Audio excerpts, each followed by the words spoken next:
Hello, my name is Weston Graham, and today I want to get into a debate topic that is very important to me and many other people in this country, and that is the idea of a federal assault weapons ban. Now, what I want to first get started with is that I feel like a lot of times the debate around this has been very stale and moves kind of in a circle around itself, where people keep reiterating the same points, and I'm going to try to limit myself on that, but some of them are still key to the arguments that we make today. So for starters, what is an assault weapon?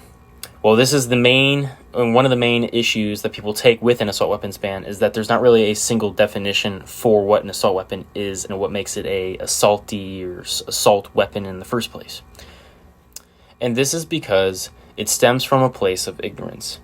Typically, people who are in favor of an assault weapons ban or some sort of federal firearms ban are ignorant to how firearms actually work. Oftentimes, they're unrealistic interpretations of what these tools actually are. At the end of the day, these are tools used for self-defense, for personal protection, and for protecting oneself from a tyrannical government.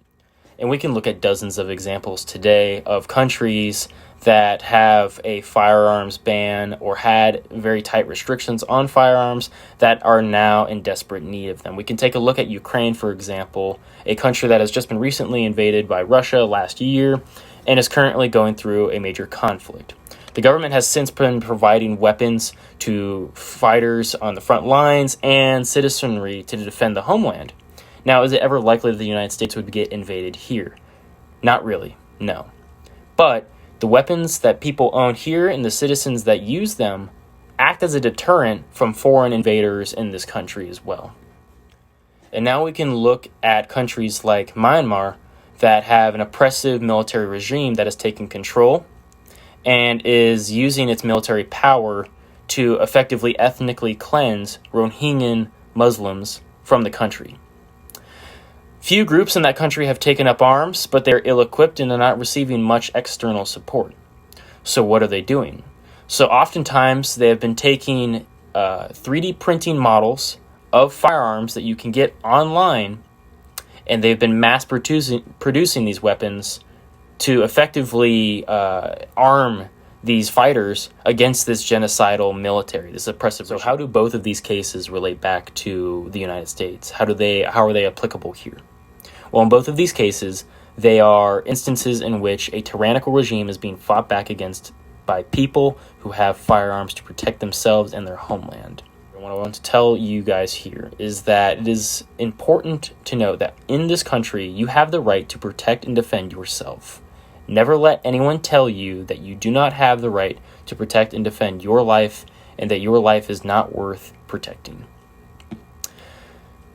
The Second Amendment says a well-regulated militia being necessary to the security of a free state, the right of the people to keep and bear arms shall not be infringed.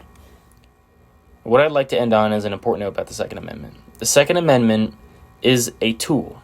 It is a right given to you to protect yourself from tyranny.